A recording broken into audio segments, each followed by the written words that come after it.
Sabe aquela passagem do Evangelho que, de primeira, a gente lê e fica meio, nossa, que palavras duras? Pois é, hoje a gente vai mergulhar numa delas, lá em São Marcos. E vamos descobrir que por trás de uma aparente rispidez se esconde uma verdade maravilhosa sobre a nossa maior honra, a de pertencer à família de Deus. Vamos lá? Imagina a cena. Jesus está lá, no meio de um monte de gente, ensinando. De repente, ele lança essa pergunta no ar: quem é minha mãe e meus irmãos? Um silêncio deve ter se formado. Essa pergunta nos para, nos obriga a pensar: o que será que ele quer dizer com isso? E aqui que está o X da questão. Será que Jesus está de alguma forma desprezando a própria família, a própria mãe? Ou será que ele está aproveitando esse momento para nos revelar algo muito, mas muito mais profundo sobre o que realmente significa ser família aos olhos de Deus?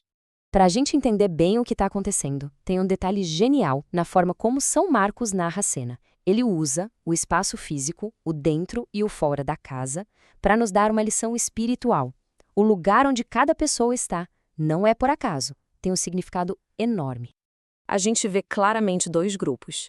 Do lado de dentro tem um círculo de pessoas sentadinhas aos pés de Jesus, bebendo de seus ensinamentos. Já do lado de fora está a família de sangue dele, que manda chamá-lo. Eles estão ali para interromper, para reivindicar Jesus com base nos laços puramente humanos. E tem mais um detalhe, um que não está lá, mas que diz muita coisa. O texto fala da mãe e dos irmãos, mas cadê o pai, São José? Essa ausência é muito simbólica.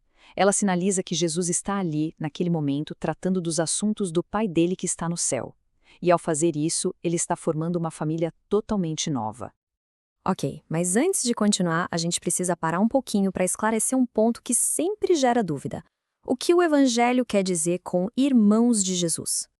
Então, a palavra usada no original grego, adelphos, tinha um sentido bem mais amplo naquela cultura do que a nossa palavra irmão tem hoje.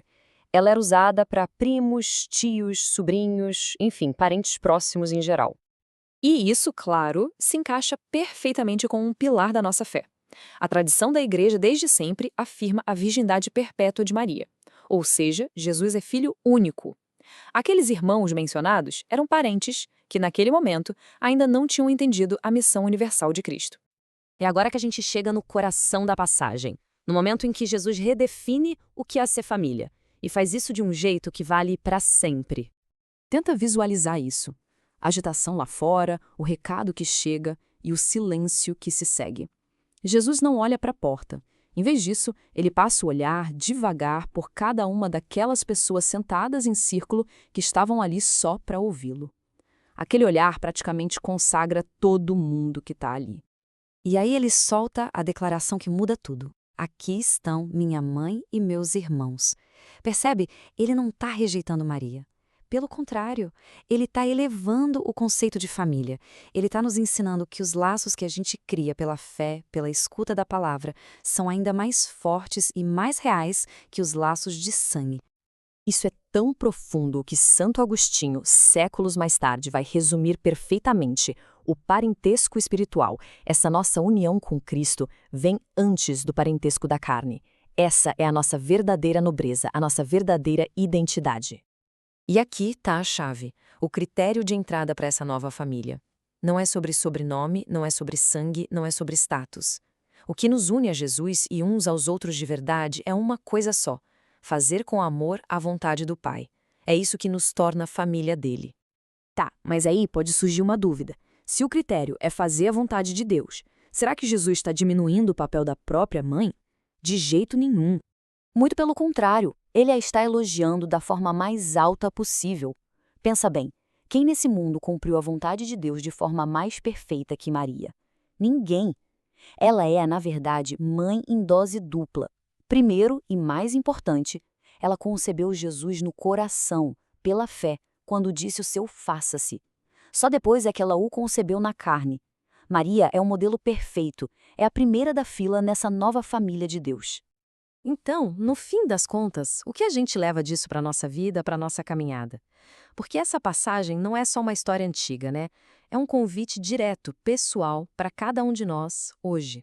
Essa análise nos deixa com 3 grandes convites. O primeiro, entrar no círculo. É não ficar do lado de fora, na superficialidade. mas sentar aos pés do Mestre e ouvir. O segundo, ser mãe de Cristo, gerando Ele no nosso coração pela fé e no mundo pelas nossas atitudes. E o terceiro, buscar a verdadeira nobreza, que não vem do que o mundo oferece, mas da alegria de ser filho de Deus por obediência. E assim, a gente termina com uma pergunta para levar para a vida, para rezar sobre ela. Onde é que eu me encontro agora? Será que estou vivendo do lado de fora, preso talvez numa fé de fachada só de tradição? Ou será que eu já entrei no círculo, sentei aos pés de Jesus, para ouvir a palavra e fazer a vontade do Pai, vivendo de verdade como membro da sua família?